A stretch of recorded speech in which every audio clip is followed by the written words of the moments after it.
Dino Bidala. It would be a mistake for Time not to declare that Trump is Person of the Year. Bidala, what's more impressive than tweeting, coming up with nicknames, and golfing while running a country? Trump tweeted that the magazine wanted him to agree to an interview and a major photo shoot before confirming he had won the award.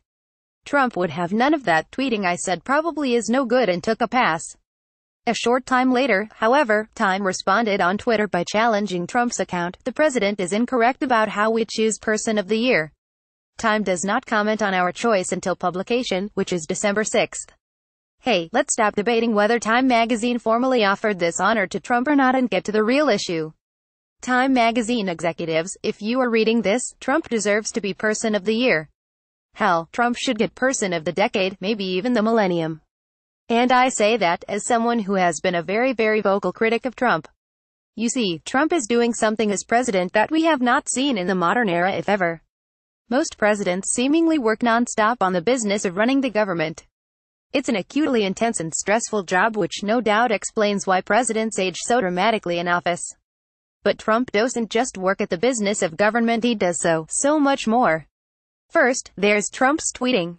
On average, Trump tweets 6 to 7 times a day. We are talking over 2,000 tweets since he has been sworn in, and with Twitter now expanding its character limit from 140 characters to 280, that means going forward, Trump has double the workload. Plus, Trump just doesn't simply tweet and go back to focusing on policies like the GOP tax cut bill. No, he takes the time and effort to engage, aka fight with people on Twitter. Be it calling out the commissioner of the NFL because he has lost control of the players who take a knee during the national anthem, or calling LeVar Ball, the father of a UCLA basketball player recently released by China after alleged shoplifting, an ungrateful fool who is a poor man's version of Don King, but without the hair. Additionally, Trump has even exhausted his brain power to come up with nicknames for people he's slamming on Twitter. Who can forget Rocket Man for North Korean leader Kim Jong-un, Frankenstein Sick for Democratic Sen. Al Franken of Minnesota, or Flaky for GOP Sen. Jeff Flake of Arizona. We didn't see President Barack Obama making that kind of effort on Twitter. Then there's all the traveling Trump has done since being sworn in. He may actually be setting a record. And I don't just mean for his trips to Asia or the Middle East. Out of the 309 days Trump has been president, he has visited Trump-owned properties on 102 of them. And 81 of those days have been at Trump golf properties. Trump has even eclipsed President Obama in one objective metric, number of rounds of golf at this point in his presidency. You see, by November of his first term, Obama had played golf 24 times.